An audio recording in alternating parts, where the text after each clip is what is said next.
everyone. My name is Erika Quinto, and I am ambassador to the Eastville Chamber of Commerce. Today, we have a motivational speaker as our guest, Scott Hacker. So, Scott comes with a lot of coaching skills, very high-ranked ones, to say the least. On this episode of Local Legends, we're going to sit down with you and talk about your high-performance coaching skills. Mm-hmm. And you are actually the creator of the Real Success Framework. Correct. So from ranking in the top 5% of over 20,000 global sales executives at HP, mm-hmm. right, yes. to finishing your technology sales career at Amazon Web Services. So that's huge. Mm-hmm. So you have a lot of background with those skills.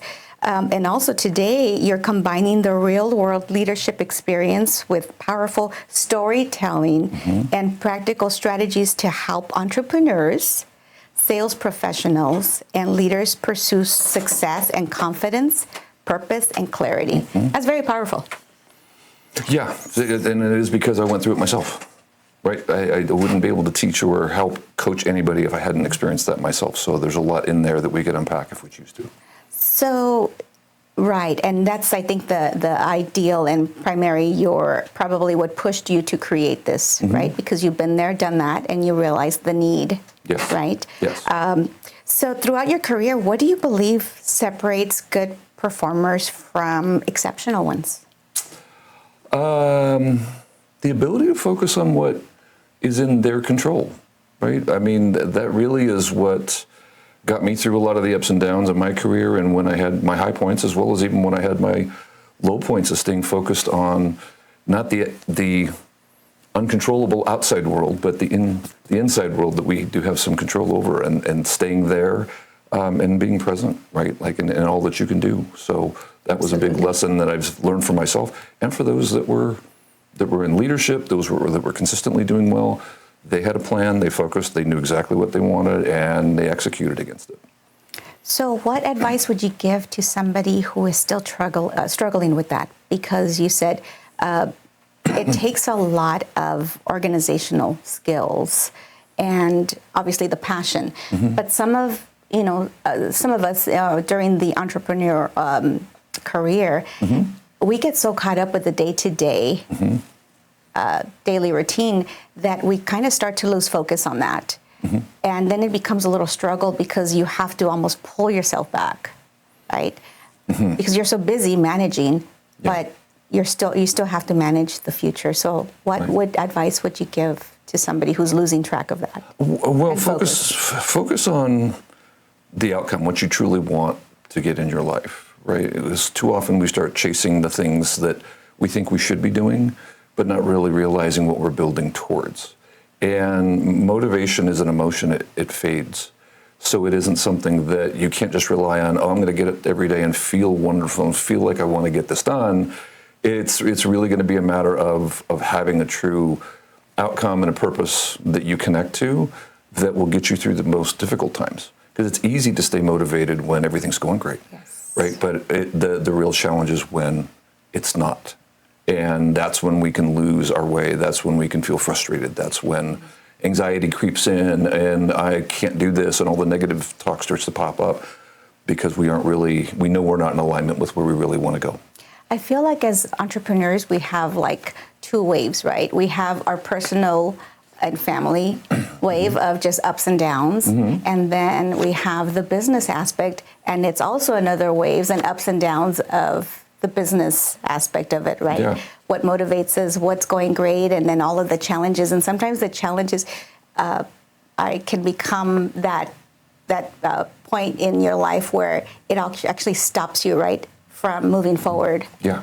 Overwhelm is the thing that will stop you from moving forward. Like having so much going on that you can't make sense out of anything. And that's actually the human brain shutting down because it just can't deal with it. It's just too much to take in. And so when you said those two separate waves, they are separate waves, but they're very much connected because they're not individual silos. Like your work life and your personal life, they're connected. And too often we treat them as separate entities in our life and they're not. They really are connected. One, they have different reasons, they have different outcomes for our life, but they're absolutely connected. And the more that we realize that if I take really good care of myself and my relationships and my personal life, my business is going to improve. And if I do well in my business and stay focused on what I know I should be doing, I can come home and still be present for my family, for my kids, for whatever it is else in life that you want to do, including things for yourself.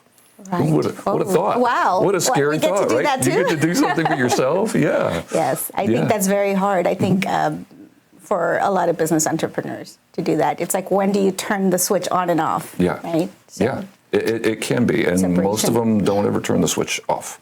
They just keep on. And so when you're an entrepreneur, you think you have to do everything. And as soon as you realize that there is some options, that's when life actually becomes a little bit more in control. Right. Yeah. So I'm going to ask you this. So if you could put a billboard out in the city, and preferably in Eastville, of course. It would be in Eastville, right? Yeah. What better place? All right, we're going to get sponsored by Eastville to put up a billboard, people. That's okay, right. good. What would your message be? What would it say?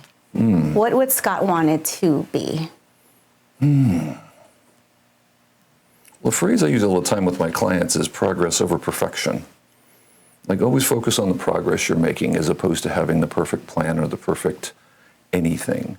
Because too often we hold ourselves to really, really high standards. The highest performers hold themselves to high standards, but they also know they're constantly learning. Like, they're learning, and by doing, they actually learn more, and they actually get more insights, and they get more ways to try to achieve the things that they were trying to achieve, maybe on their own, maybe with others. So, that's one from that level. I would just also say that the other one I would probably go back between the both of them, and that is really anything is possible with the right focus, with the right intention. I'm not saying that you're going to be able to fly, but what I mean is that if you get really centered on what matters most to you and you focus on that, you can achieve it. That is so inspirational, especially when I could already envision it, right? Because we all get stuck on that freeway, and we're already thinking, oh, we're already late.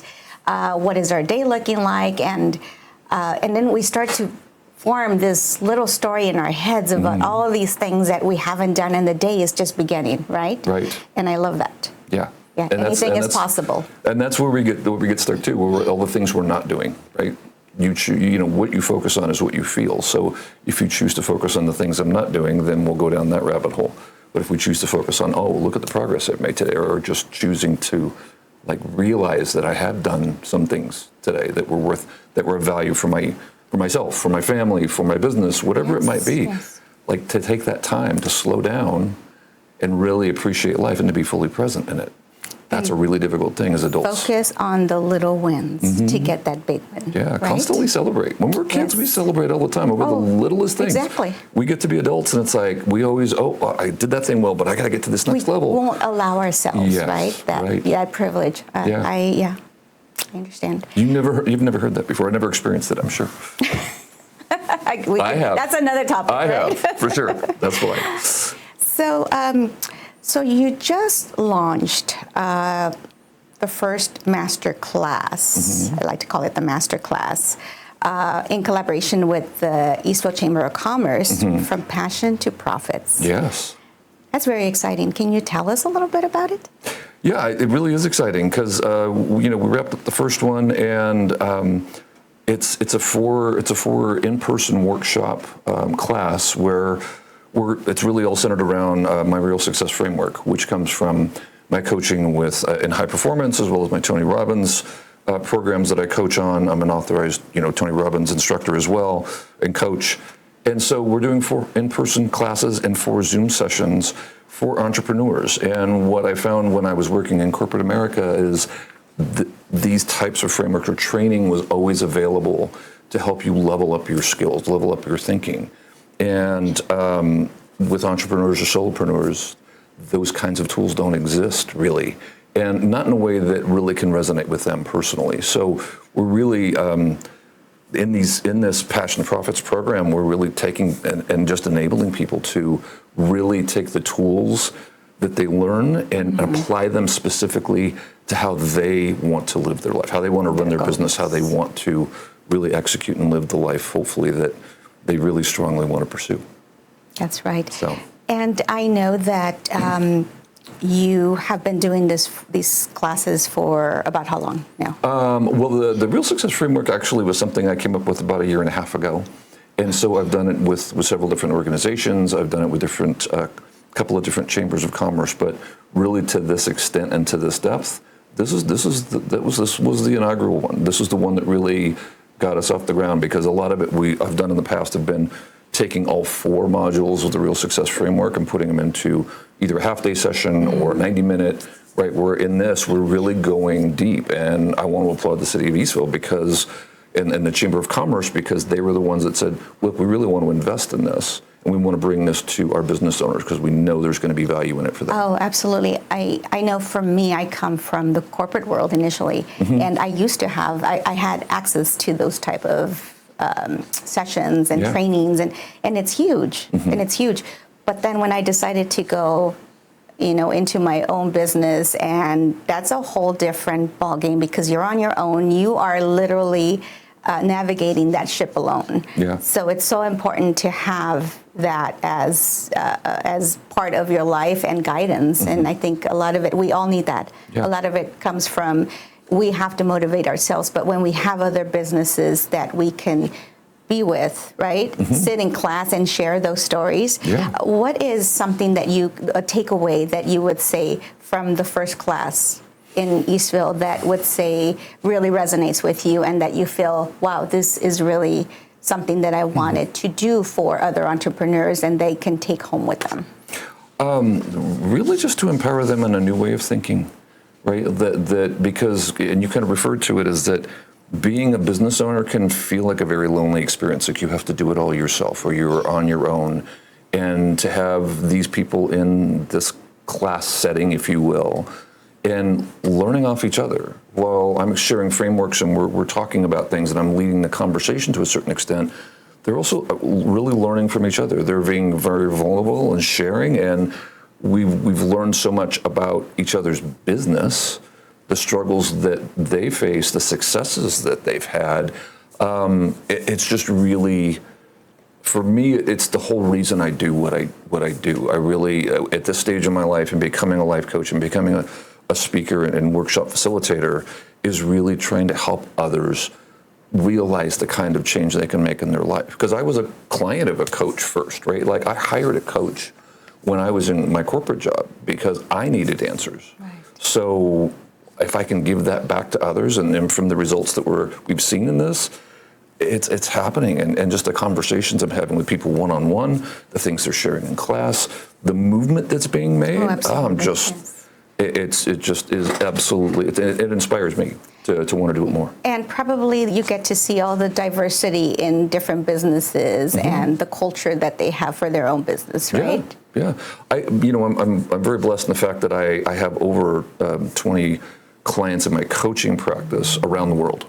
Like I have a client in Iceland, I have one in South Africa, I have all these clients all around the world, and I will tell you the one thing that's common amongst all of them is we all share the same concerns and issues. Doesn't matter where you live in the world, whether it's in Eastville or whether it's in Iceland, you're dealing with the same issues. So I saw somewhere, I want to say either on your profile or somewhere, and I saw this quote, and it says, "Living with integrity for ourselves." So is that something that you live by, or that you truly believe that is your starter? I aspire to that every day. Let's put it that way, right?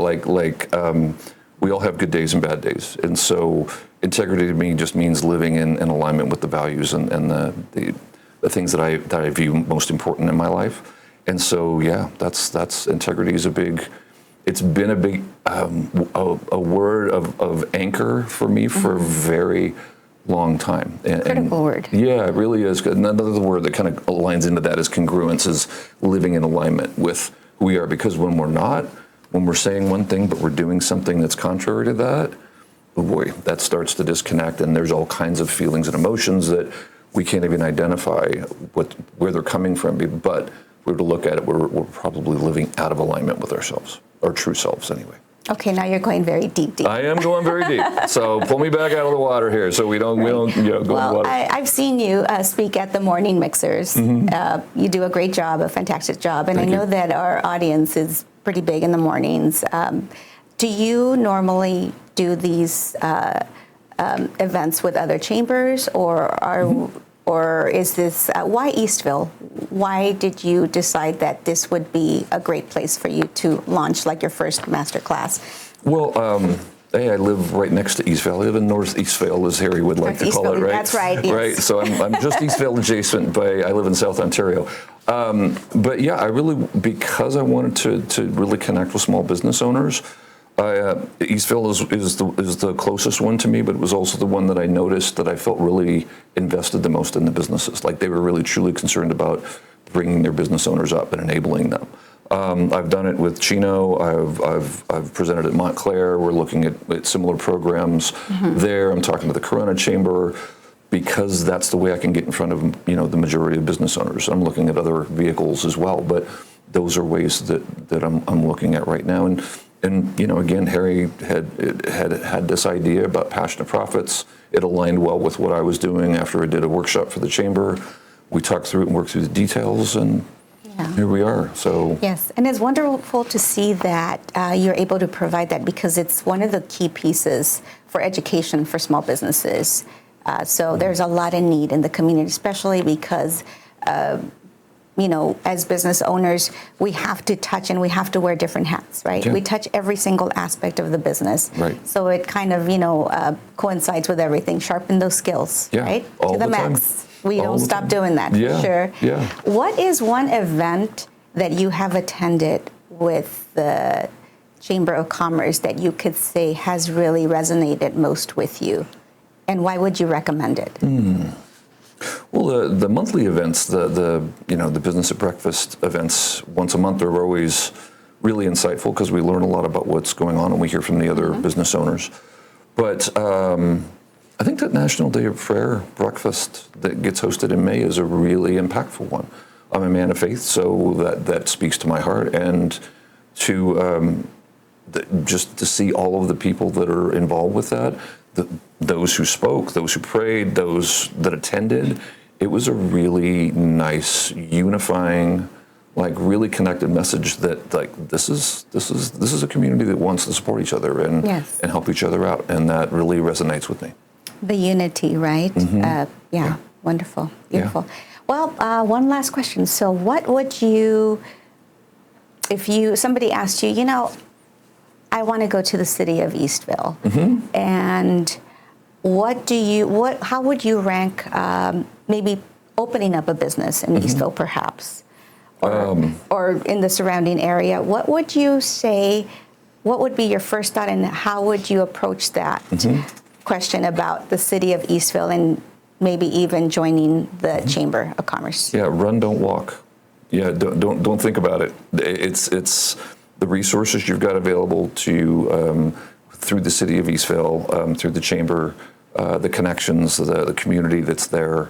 It's one that you'll have a lot of success in. You'll make some really great contacts. Your business will thrive there if you invest in the time to really leverage the resources that are available. And I know that because I've been around several different chambers, and this one stands out for sure in a good way and all the way above the rest. Wonderful. That's why we want to put a billboard up there. That's right. In Eastville, right? That's what I had to do to get a billboard. It should have told me sooner. Right. Well, Scott, I thank you so much for being here. It's been fun speaking with you. And you are a person that has a lot of knowledge in coaching, very inspirational, and I almost feel like we probably have to have session number 2, right? You let me know when we need to do it. Yes. Yeah. We can go back and maybe revisit, what we can do next for the next coaching class. Yeah. Through the Chamber of Commerce, right? Yeah, keep building on this. That's right. All right. Well, thank you so much for being here. Thank you, Erica. All right.